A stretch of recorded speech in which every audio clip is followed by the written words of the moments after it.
May it be an evening star, shine star. Hello and welcome to our reflection on eggs. My name is Robin and I'm the Chaplaincy team leader for Community and Mental Health, Somerset NHS Foundation Trust. Dear colleagues and friends, we're at the beginning of spring, a month which speaks of hope, growth, and even rebirth. Many will be marking Easter by buying, sharing, decorating, and eating eggs. During the past months, we have lit many candles to mark the start of our reflection together. And I invite you to do so again today, if it is safe for you to join me.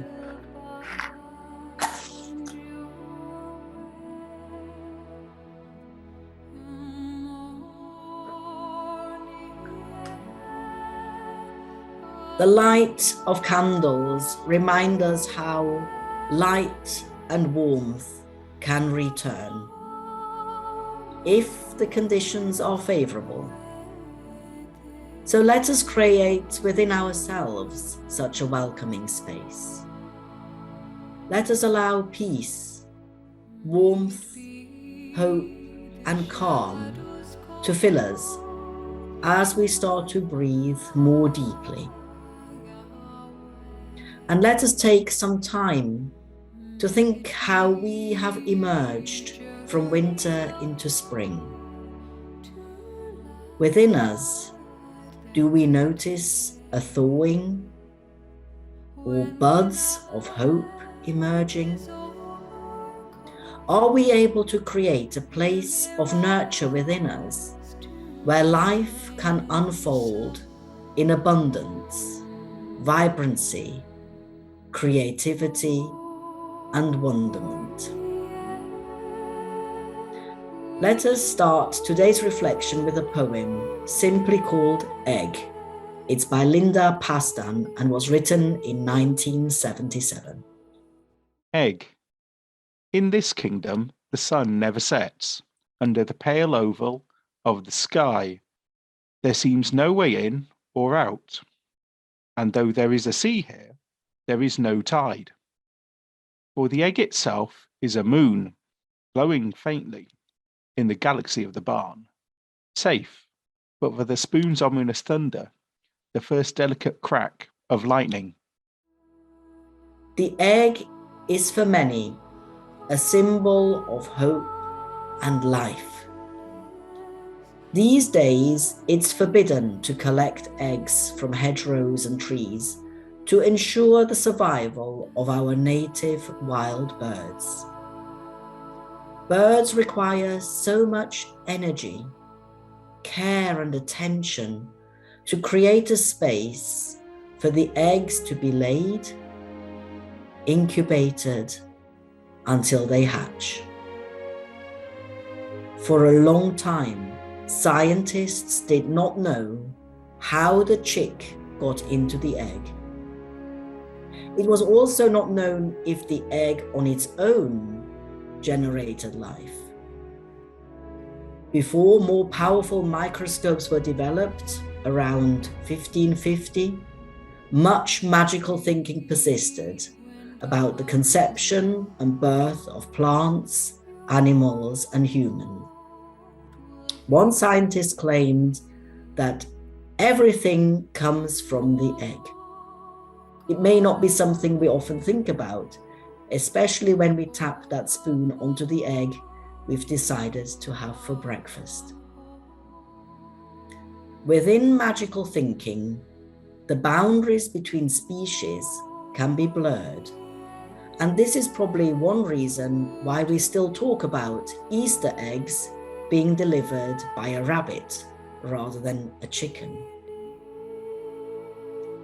Where do eggs come from? And what do they contain? Within a fragile shell is precious new life. And for new life to emerge, it requires the correct temperature, correct handling, and of course, it must not be opened prematurely. The egg remains precious. Within its form, it holds hope. It is a container of dreams, aspirations, renewal, and new life. At the start of today's gathering, I invited you to prepare an internal space for hope and peace to flourish. Let us develop these ideas a bit further. What can I do to be aware of the seeds of hope in my life? What is in my gift to protect and nurture? Am I currently incubating something precious? And what do I need to do this well and bring it to completion?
The Bird's Nest by Ginny Lowe Connors.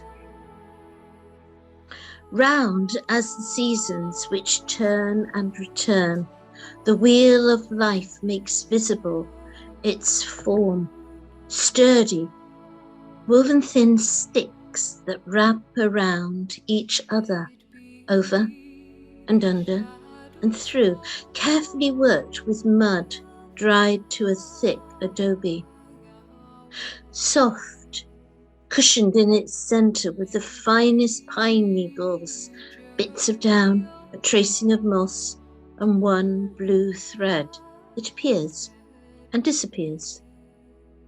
Home, once to the delicate eggs and then hungry hatchlings. It sheltered them till they were strong enough to fly on their own. Fallen to the ground after a fierce storm, abandoned in the grass, still it holds its perfect shape. Sometimes the lives we leave behind are no less beautiful for that. They cradled their moments and then let them go. I will now extinguish my candle as a sign that this week's reflection has ended. May we all find and hold on to hope, and may we protect and nurture it so that in turn it protects and nurtures us. I wish you well for your journey.